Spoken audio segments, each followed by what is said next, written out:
kung ang Panginoon, He would stop His continuing activity of sustaining all things, upholding all things in the universe, then all except the triune God would instantly cease to exist. So nakikita nyo yung bakit sinasabi ng scripture na actively involved ang Panginoon sa kanyang creation. Dahil pinapaalala sa atin ng Colossians 1:17, once na tinigil ng Panginoon yung paghawak niya sa kanyang creation, everything will cease. Everyone will die. There will be chaos without the triune God working in it.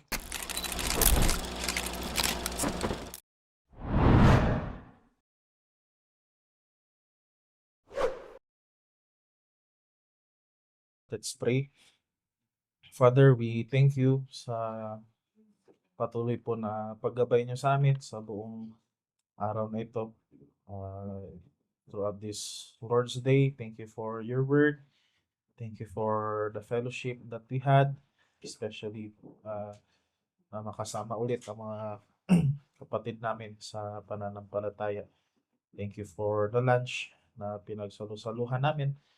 And even this afternoon, as we'll be starting our Sunday school, we ask for your guidance sa patuloy naming pag-aaral ng confession. O Lord, help us to continually see this as not as the authority but as our guide as we continue on sa amin pong buhay, iglesia. Guide us, O Lord, give us wisdom. This is our prayer in Christ's most precious name. Amen. Our lesson is in chapter 5, paragraph 1. Ang sabi dito sa chapter 5, paragraph 1, it speaks of divine providence.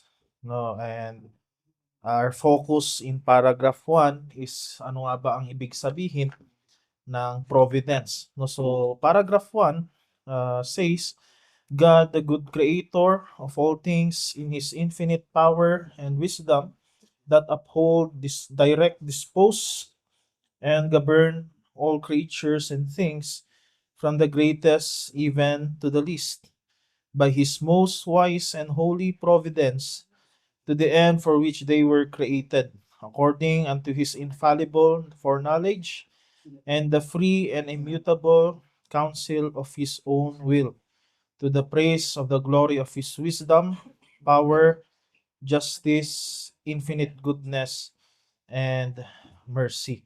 No, so I hope we all have yung ating lesson ngayong umaga. And as you can see there, ang providence, actually in theology you can see that it is a term not found in the scripture, no, though it has been traditionally used to summarize God's ongoing relationship with His creation. No? So yung word na providence, no, hindi mo yan makikita sa scripture, pero visible siya, especially as you look on how God works throughout sa kanyang creation, especially sa man. No, kaya nga sabi ni Van Hooser sa kanyang theological interpretation of the Bible, though there is no single technical term for providence in the scripture, the concept of the care and control of God for individuals, for Israel and the nations, for the church is everywhere assumed and displayed. No, so it is His care for His creation is assumed and displayed. No, so may binanggit siya dyan, especially sa buhay ng mga individuals na ito. Abraham, Moses, Joseph, David, even Esther. No, na although you can see even yung name ng Panginoon sa book na ito, but still we see God's providence, no, especially in taking care sa mga Jews during the time of Esther. Yung sabi niya pa dyan, the Joseph narrative is exemplary in this regard. No, so we can see providence even in the wisdom literature of the scripture. First is in Proverbs. No, ang Proverbs is defines wisdom as living in accordance with the created order, and ito yung providence that God actively sustains. No, in Ecclesiastes, we can see that it suggests that neither meaning or purpose is immanent to life's processes, but instead depends on God's active giving. So yan yung idea ng providence. No? He actively sustains. Sa Ecclesiastes, God is God's active giving. And sa Job, he affirms providence even when no pattern or purpose can be discerned in innocent human suffering. Kahit hindi niya naintindihan kung ano yung nangyari sa kanya, that as we can see in that story, even in the end, no, he still wonders what happened to him, but still he trusted God's providence. No, ni-remind siya ng Panginoon, sino ka ba? No, para tanungin ako, no? Uh, and that's what we can see in the book of Job. So a note here reminds us that scripture teaches us to trust God even when we see evil, suffering, and death around us. No, hindi porket lantaran ang kasalanan, no, ang paghihirap dito sa mundo, hindi nun ibig sabihin na wala ang Diyos, no, hindi siya present. Even in those times, God is actively present, and that is what it means sa kanyang providence. So sometimes we may not understand why God allows certain things to happen, because some of his purposes will only become clear at the end of time, when he finally removes all evil and makes everything right. No, yung mga bagay sa mundong ito na until now is questionable for us, no? Ang paalala sa atin ng scriptures, there will may yung mga purpose nito minsan, it will only become clear to us sa wakas na ng mundo, no, sa pagdating na ng Panginoong Hesukristo. Kaya nga ang patuloy na comfort ni Apostle Paul sa Romans 8:28 is, we know that for those who love God, all things work together for good, for those who are called according to his purpose. Everything that is happening in our lives has a purpose. And kung sa pagpapatuloy natin actually sa Romans chapter 5, we can see that even sufferings are beneficial for us because it helps us in our maturity. No, so everything has a purpose, and it all things are working together for our good. No, so kung if we are accepting God's providence, we are actually avoiding these four kinds of error. First is deism. Ang deism ay nagtuturo na after i-create ng Panginoon ang mundo, pinabayaan niya na. No, so wala na siyang pake. So ang belief ng deism is God is distant. No, he doesn't care about his creation. Ang pantheism naman naniniwala na creation has no real and distinctive existence. Everything is part of God. Lahat ng nakikita natin sa creation, ng puno, everything, no, even us, ang turo ng pantheism, we are all part of God. But the scripture reminds us na God is, regarding deism and pantheism, God is actively related and involved with His creation. So involved siya sa kanyang creation, pero He is distinct from it. Nung paulit-ulit niyang nire-remind ng scripture, there is a creator and creature relationship.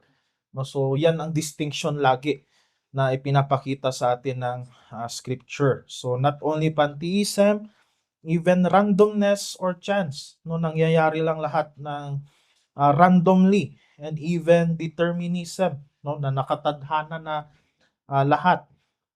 Our main idea is, this is the description of Grudem sa kanyang systematic theology regarding providence, and it encapsulates, no, what providence, yung study natin ng providence, no. Ang providence, sabi niya, God is continually involved with all created things in such a way that he keeps them existing and maintaining the properties with which He created them, cooperates with created things in every action, directing their distinctive properties to cause them to act as they do, and directs them to fulfill His purposes. No, so apat na bagay ang makikita natin dito sa paragraph 1. First is God is the author of divine providence. Second, God wisely and powerfully governs all things. And under that is preservation, concurrence, and governance. No, so yung naka-highlight ng blue, yun lang yung itatakal natin ngayong hapon. No, so ito lang yung itatakal natin this afternoon. Yung pangatlo, regarding paragraph 1, as you can see there, is God governs everything according to His perfect will, and God's providence accomplishes His purposes and brings Him glory. So first, sa first point, we can see here, of course, God is the author of divine providence. So very clear yan sa paragraph 1 nung sinabi niyang God is the good creator of all things. So this is based from Genesis chapter 1 verse 31, that after God's creation, He behold, and we can see that everything was good. So here we can see that the divine author of creation is also the divine author of providence. So hindi mapaghihiwala yung dalawang katotohanan na yun. That he is the author of creation, and at the same time, after He created, no, He patuloy niyang inaalagaan yung creation niya. So yan ang ibig sabihin ng providence. No, so in light of chapter 2, God here again refers to the triune God. No, so hindi lang God the Father ang pinag-uusapan dito. So dahil na una sa napag-aralan natin sa chapter 2 na when we speak of God, it always refers to the Trinity. So ito rin yung tinutukoy sa chapter 5. No, it is the triune God who is the author of divine providence. Ang Westminster at Savoy, ang ginamit nilang term regarding sa confession ay yung word na great. No, so the great God. Pero ang Baptist, no, ang 1689, ang ginamit nila is good. And may purpose yon, and it is obvious dahil gusto nilang i-emphasize yung kabutihan ng Diyos sa pangangalaga niya sa kanyang creation. No, dahil siya ay actively involved sa kanyang nilikha. So the framers, as we can see here, wants to show us that His providence reveals that He is truly good. No, so everything He does in this world reflects His goodness, even when we do not immediately understand why He does it. No, so this is in regards naman sa tao. No, so God's goodness, as we can see here, is repeatedly mentioned in paragraphs 4, 5, and 7 for the purpose of reminding us that everything God does is consistent with His good character. Kaya nga sabi ni Renihan, there is no form of dualism allowed in Christian theology. God is good and all His acts partake of His goodness.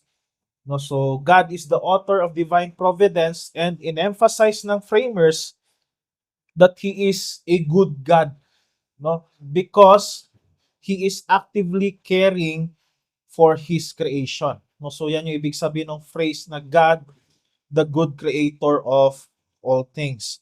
So second, we can see here is that God wisely and powerfully governs all things.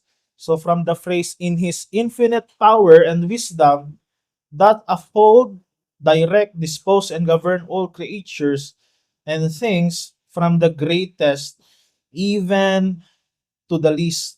So in His infinite power and wisdom, ipinapakita ng phrase na ito na yung framework ng creation and providence is God's infinite power. No, and we can see that in Jeremiah chapter 10 verse 12. Sabi doon, it is He who made the earth by His power, who established the world by His wisdom. So because God is infinite, we can see that His providence is also limitless. Hindi magkukulang ang pangangalaga ng Panginoon sa kanyang nilikha. No, so it is limitless. He is not limited in His knowledge, power, wisdom, or presence.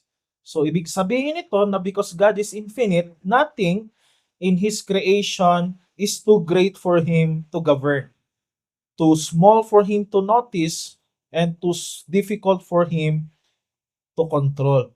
No, so from the greatest events of history, even sa smallest details ng ating mga buhay, God is actively sustaining and governing everything.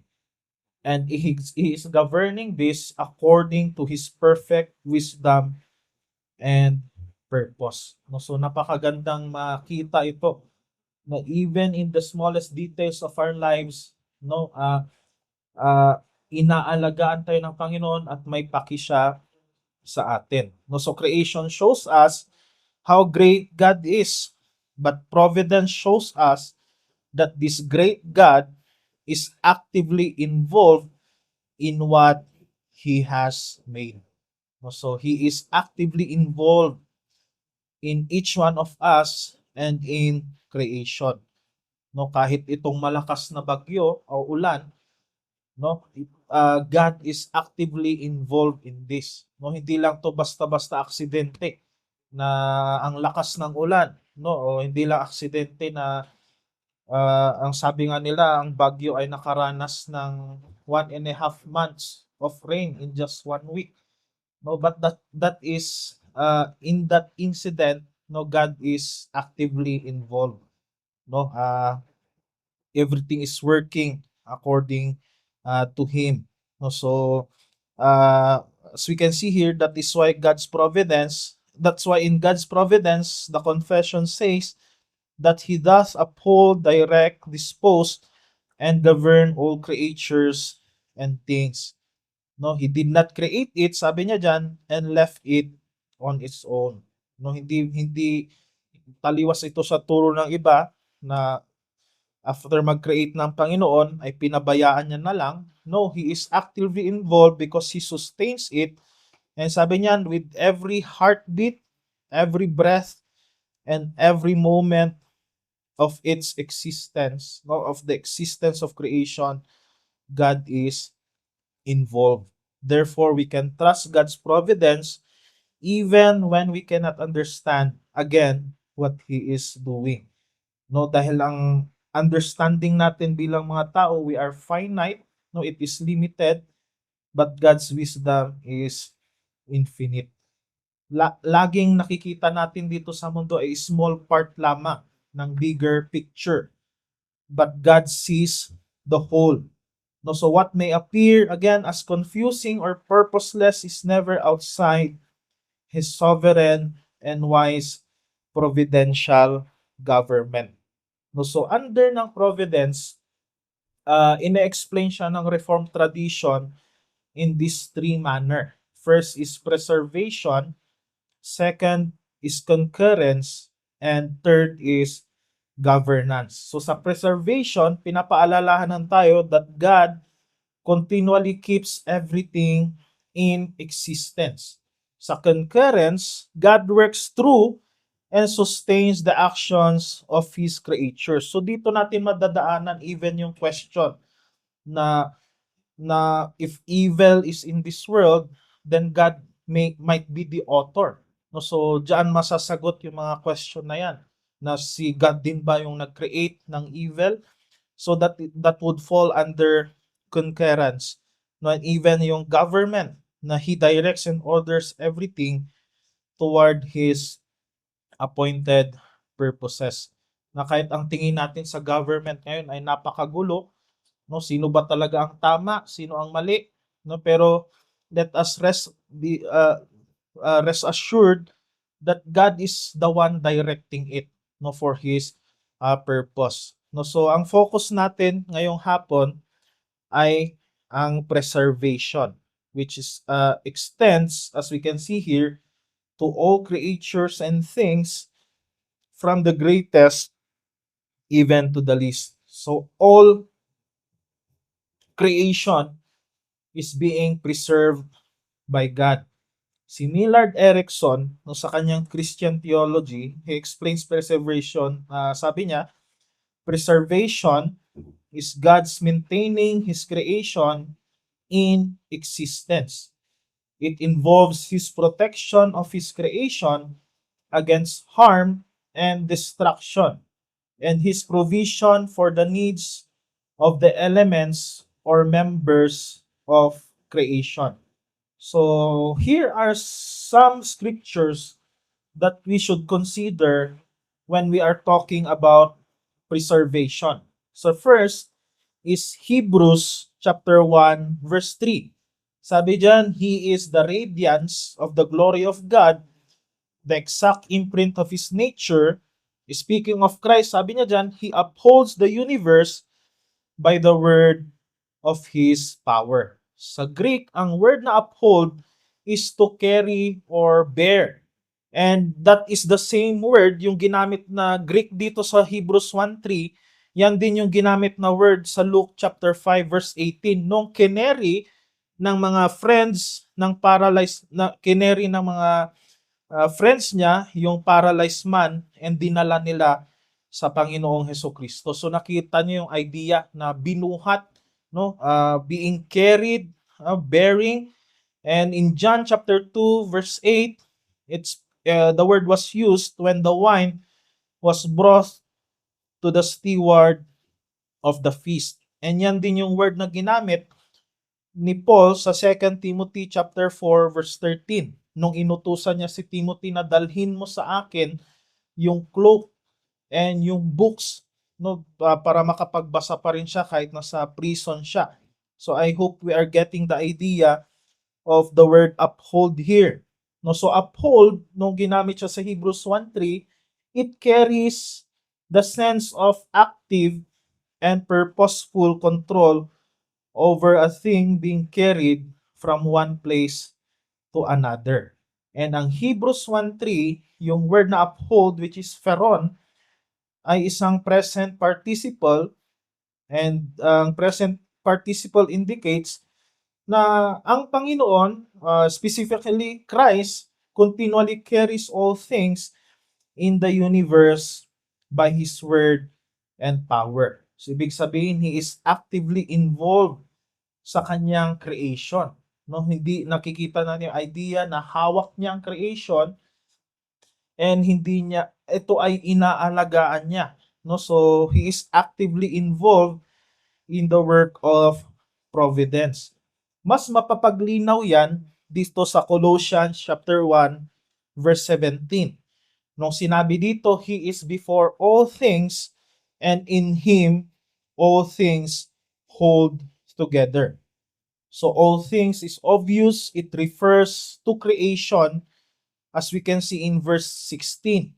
No, nung sinabi diyang all things were created in heaven and on earth, visible and invisible, whether thrones or dominions or rulers or authorities. So all things were created through Him and for Him. So ipinapaalala nito sa atin that Christ, na kung si Kristo o ang Panginoon, He would stop His continuing activity of sustaining all things, upholding all things in the universe, then all except the triune God would instantly cease to exist.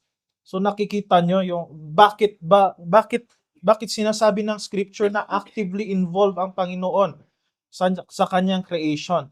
Dahil pinapaalala sa atin ng Colossians 1:17, once na tinigilan o in-stop ng Panginoon yung involvement niya sa kanyang creation, yung paghawak niya sa kanyang creation, everything will cease. No, everyone will die. Creation will not continue. No, there will be chaos. No, without the God, the triune God working in it. So, inaffirm yan actually ni Apostle Paul sa Acts 17 verse 28. Very clear, sabi niya dyan, in Him we live and move and have our being. The reason why we are still alive, the reason why we are still breathing, humihinga pa rin tayo because God is actively involved in us, sustaining us, upholding us.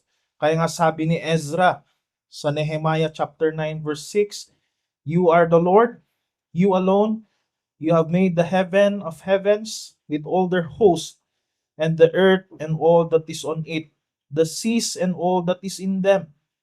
And you preserve all of them, and the host of heaven worships you. Second Peter 3:7, but by the same power the heavens and the earth that now exist are stored up for fire, being kept, the idea of preservation being kept until the day of judgment and destruction of the ungodly. So ang point ng ating mga nabasang scriptures ay creation is not self-sufficient. No, so hindi sufficient on its own ang lahat ng likha, even us, we are not sufficient. For both the origination and continuation of all things are a matter of divine will and activity. So it extends to all creation, even itong pulpit na ito. So sabihin natin napakaganda ng pagkakagawa, no? Siguro mapulido yung pagkakagawa ng carpenter nito. But as we can see, this pulpit is existing because God is actively involved in His creation. Once na binitawan ng Panginoon ang kanyang creation, no, magsisis into existence even ang pulpit na ito, even yung paper. No, ang science, ang description ng science is even ang material things, it is being held by atoms. No, ano ba mga terms ng science? Na it holds everything together. But Scripture reminds us, no, it is not the atoms that are holding these things, it is God. No, na pag tinigil ng Panginoon yung involvement niya sa kanyang creation, everything will cease to stop. No, wala na tayong papel, even yung damit natin ngayon. No, of course, as years go by, marunot data. No, but we can see that meron tayong damit ngayon for the very reason na hindi ito nasisira kaagad dahil God or Christ is actively involved in everything. No, so even the floor we are standing on, we attribute it ang galing ng mga gumawa na carpenter, but actually the reality is it is God, no, involved in everything. So everything is under Him, no. So yan ang itinuturo ng providence. No, so creation is not self-sufficient, for both the origination and continuation of all things are a matter of divine will and activity.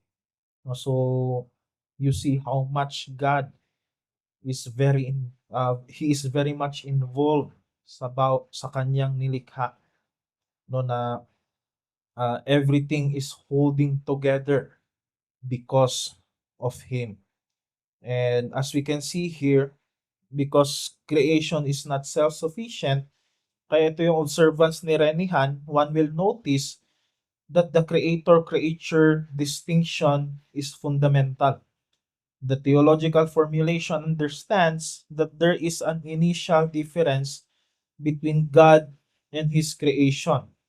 He is independent while all else depends on Him for its continuing existence.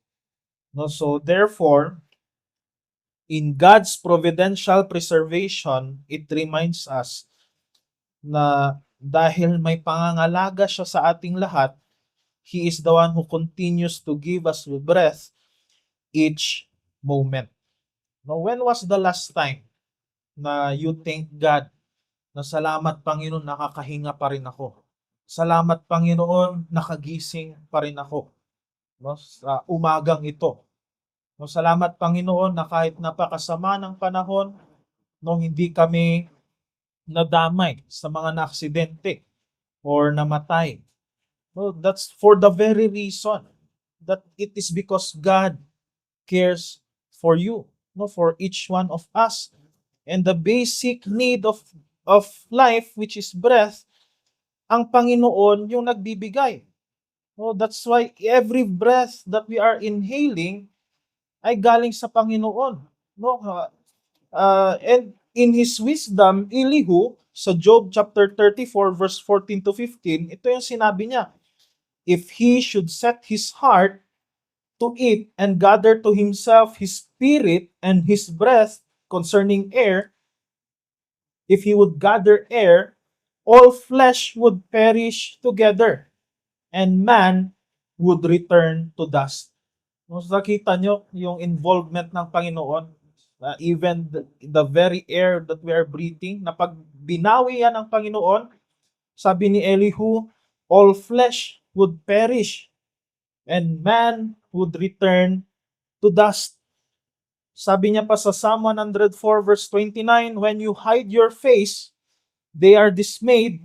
When you take away their breath, they die and return to their dust. Every part of our existence here on earth is because of God, no, continually sustaining us. So he continues to give us breath each moment. Second, he maintains the properties of his creation. Kung ang science nagsasabi na may bago silang discovery, actually the reality is walang bago. No, siguro ngayon lang nakita, pero it existed long before. No, ngayon lang siguro na-discover. But everything he created since day one remains the same. No, so it is contrary to what science is claiming na may na-discover silang bago sa creation. No, so we can see here God preserves water in such a way that it continues to act like water. He causes the grass to continue to act like grass. No, since day one, yun yung purpose nila. And patuloy yung mini-maintain ng Panginoon. Kaya nga paalala dito, preservation is not a continuous creation. Na may nalilikha pa rin even until now. God does not create new atoms or molecules for every existing thing every moment. Sabi niya dyan, what is true is that God continues to preserve what has already been created. So again, Hebrews 1:3. So since day one of creation, it is the same until now. No, so God is just preserving it, upholding it even at this very moment. So all created things are real and their characteristics are real. No, example ang bato. No, the same pa rin. Ang material or properties niya, matigas, no, kahit anong gawin mo, matigas pa rin siya, ipukpok mo sa ulo mo, no, masakit dahil matigas. No, and yung reason nun, because God maintains the property of that rock. No, yan yung pinaka-basic na idea ng pag-maintain ng Panginoon sa kanyang creation. If a scientific experiment gives a certain result today, then we can have confidence that it will give the same result tomorrow and 100 years from tomorrow. No, so ang example dyan, this is actually from Grudem. Sabi niya, God also provides a foundation for technology. Part of that is gasoline. Gasoline would make your car run today just as it did yesterday. And yung explanation dyan, it is not because it has always worked that way, but because God in His providence sustains a universe in which created things maintain the properties with which He created them. No, so ang na-discover lang ng science is kung paano siya magamit na mapatakbo ang isang sasakyan.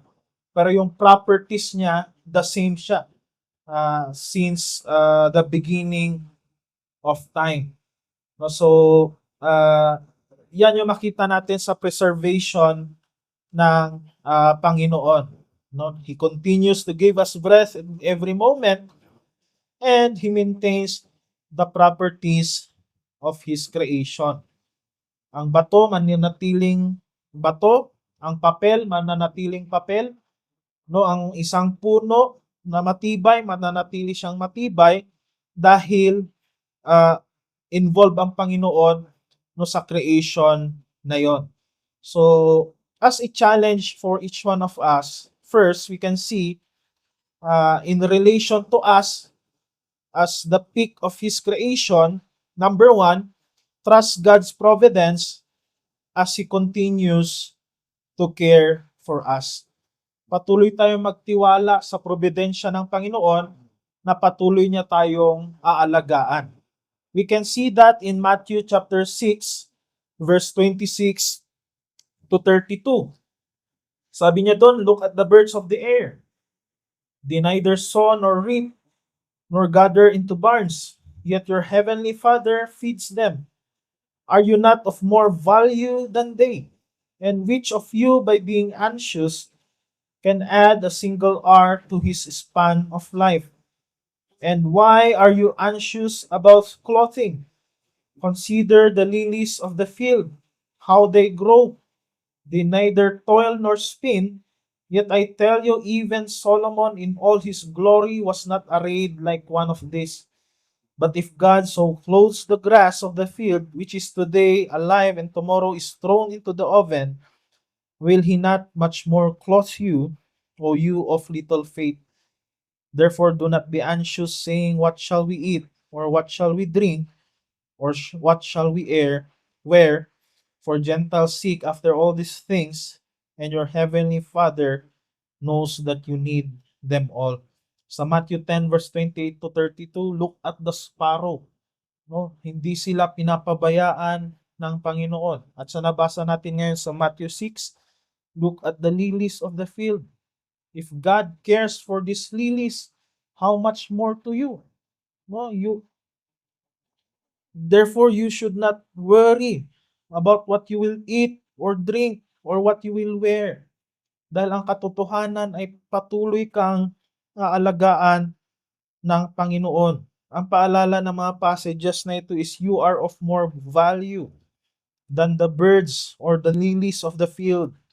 God in His providence would continue to preserve you by providing for all your needs.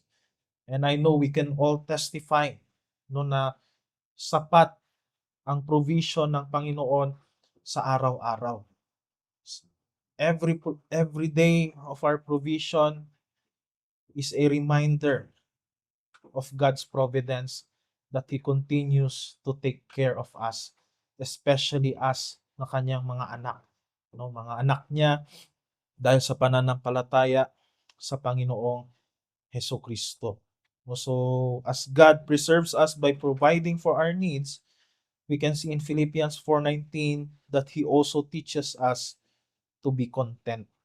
No, with whatever is provided for us, to thank God, no, and patuloy na makontento na ito ay sapat para sa sustenance natin sa araw-araw.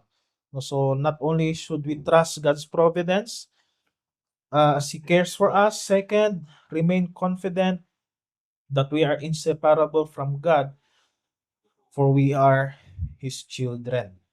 So with regards to us as His creatures, sabi niya sa John chapter 10 verse 27 to 30, my sheep hears my voice, I know them, they follow me, I give them eternal life, and they will never perish, and no one will snatch them out of my hand.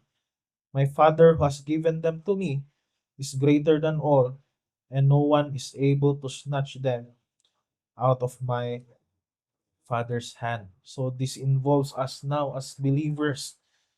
Now we will never perish.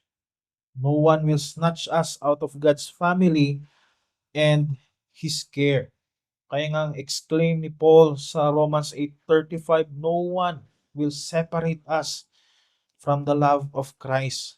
Na even in 38 verse 39, sabi niya, I am sure that neither death nor life, nor angels, nor rulers, nor things present, nor things to come, nor powers, nor height, nor depth, nor anything else in all creation will be able to separate us from the love of Christ, of the love of God in Christ Jesus our Lord.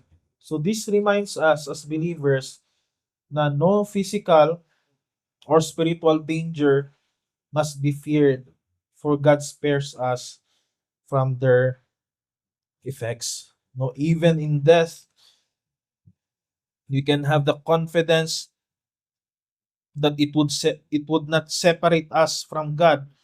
For the resurrection of Christ proves that even death has been conquered. So, hindi ko nalagay yung not, no, baka marong doctrine tayo dyan. So, sabi dyan, nakasulat kasi it would separate us, but inote nyo na lang na may not yan. It would not separate us from God. No, for resurrection of Christ proves that even death has been conquered. Kaya nga sabi ni Erickson again sa Christian theology, the worst that can befall us is to be killed. But that holds no terror for the believer who has learned that no harm can come to him contrary to the will of God. While the doctrine of God's work of preservation is no justification for foolhardiness or imprudence, it is a guard against terror or even anxiety. Of course, we cannot deny na walang pwedeng magsabi sa atin na takot ako sa kamatayan. No, dahil we all fear it. No, bakit nga rin natin inaalagaan yung katawan natin? No, bakit tayo kumakain? Bakit yung iba nag-exercise? Because we care about this life. But what Scripture reminds us, yes, there is the fear of death, but it would not help, hindi ito maglilid sa atin into terror na parabang wala tayong pag-asa. No, dahil it always points us to the Lord Jesus Christ, the one who the firstborn from the dead, no, the one who conquered death, and because of him, we are then guarded against terror or even the anxiety of what we call death. A note here, pero sabi niya dyan, this does not mean that we will be spared from danger or trial. Ibig sabihin, hindi porket Kristiyano ka na, ay hindi ka nahaharap sa pagsubok. No, haharap ka pa rin sa danger or trial, no, because here we are reminded there is no promise that persecution and suffering will not come. The promise, sabi niya dyan, is that it will not prevail over us.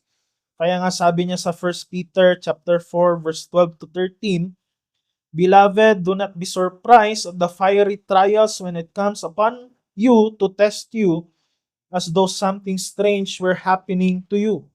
But rejoice in so far as you share Christ's suffering, that you also may rejoice and be glad when His glory is revealed.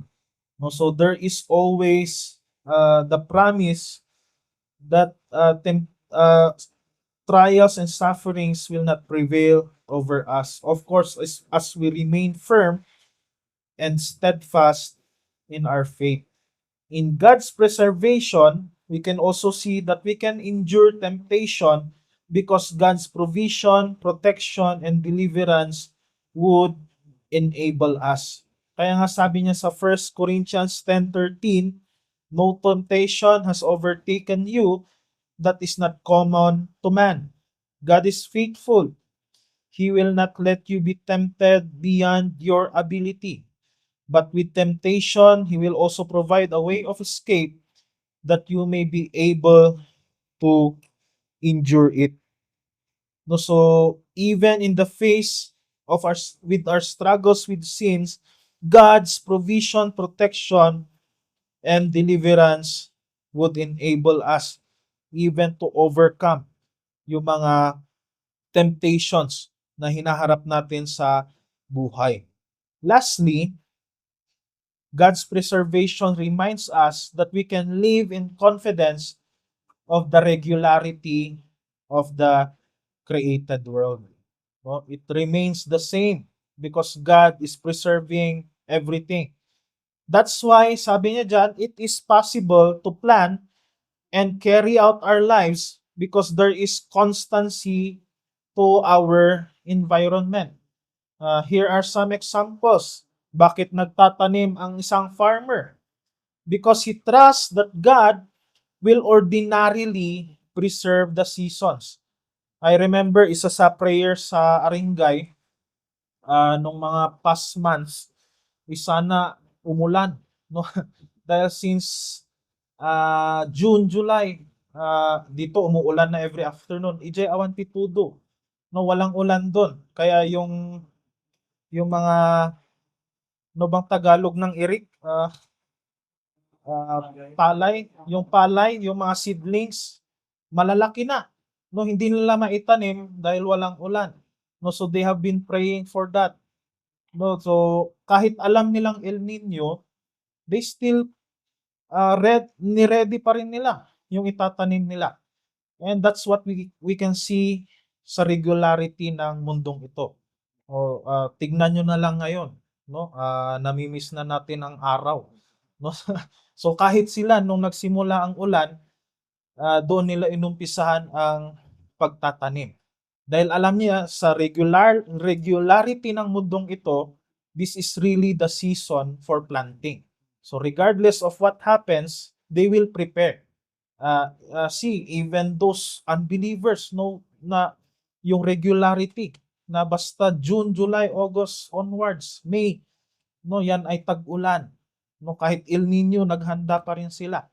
And here is the blessing of rain na kung sa atin sinasabi pa natin sobra na. Kasi awanan ti mamagaan nga bado.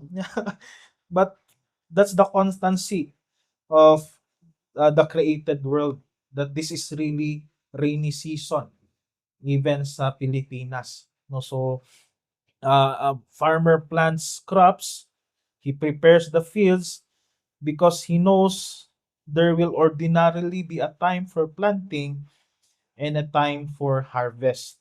Natutulog tayo expecting na darating ulit ang umaga. No? Sino bang natulog sa atin na inisip niya baka hindi na sisikat araw bukas, no? O baka end of the world na. No, meron yung constancy. Alam natin, pag pikit ng mata ko, bukas may liwanag ulit. No, umaga ulit. No, so yan yung regularity. And that regularity is because God is actively involved with His creation in preserving it. No, so we do not worry that the sun will suddenly fail to rise tomorrow. No, sa science, sinasabi nila millions of years from now mamamatay ang sun, no, dahil may-use up na niya yung kanyang hydrogen, no, nakuha niyo ba sa science, no, magagamit niya yung sun. No, alala kong bata ko natakot ako, sabi ko no, sasabog yung sun. Pero in scripture it reminds us the sun will only stop shining if God ceases, no, his involvement in it. No, kung titigil ang involvement ng Panginoon sa kanyang creation. No, so God continually preserves the regular pattern of day and night. Nagtatayo tayo ng bahay because we trust the stability of the physical world. We expect the ground to support us and the physical laws of creation to remain consistent. No, pag sinabi ng engineer matibay ang lupa, magtitiwala tayo, no, dahil 'yon ang way na preserve siya ng Panginoon. We plan our travels, no, because we trust the regularity of God's created order. Nagmamaneho tayo ng sasakyan, ng motor, sumasakay tayo sa eroplano expecting gravity, motion, and other physical realities to operate consistently. No, so, again, that is part of God's preservation. Kumakain tayo, umiinom tayo, dahil nagtitiwala tayo that God's ordinary means of sustaining life, which is food, nourishes us because God has established and continually preserves the relationship between the food and the body's needs. So, bakit tayo kumakain? Bakit tayo umiinom? Dahil nagtitiwala tayo na patuloy itong ibibigay ang lakas na kailangan natin sa araw-araw. No, again, that is because of God's involvement in everything. We make long-term plans. 1 month ahead, 1 year ahead, may mga plano tayo. 10 years from now, no, we plan our work, education, business, family life, because we trust that God's will ordinarily continue according to the order He has established. So we plan everything ahead of time. Nagtitiwala tayo na dahil na magpapatuloy ang regularity ng mundong ito. And magpapatuloy siya until the time that Christ comes again. So I hope we understand sa preservation yung patuloy na involvement ng Panginoon sa kanyang creation. So next Sunday, we will learn about concurrence, governance, and Lord willing, madaanan na natin yung third at fourth. No, so, ilang Sundays pa no bago matapos ang paragraph 1. No, so, uunti-untiin natin no ang providence na ito as explained in paragraph 1. No, so we have here our sources. If you have time, you can search it. You can read it on your own. So that's our lesson for today, this afternoon. Tayo manalangin. Father, we thank you for the lesson we had again sa aming confession, even for reminding us of your providence, that truly everything in this world, even our life, the very air we breathe, our every movement are governed by you, O Lord, as one who preserves us continually. Salamat, Panginoon, na you are very much involved in your creation, especially to us, your people. And that is the reason why we can have this confidence na patuloy na mamuhay sa mundong ito, to continually do our regular activities, our plans, knowing that you are sovereign and involved in everything, O God. That also reminds us na hindi magmalaki sa aming mga sarili, to look at ourselves as those who are mighty, that because of us, these things were done. But help us to be reminded, O Lord, that everything that is happening in this world is because of you, because you have a purpose for it. Father, continue to help your people na sa patuloy na pag-aaral nito ay patuloy pang lumalim ang pagkakakilala namin sa inyo. At we will continue to grow in our understanding, knowledge of you, and most especially in our relationship with you, Panginoon. Help us, continue to protect us throughout this afternoon sa pagpapatuloy po ng aming mga gawain. Father, this is our prayer. In Christ's most precious name. Amen.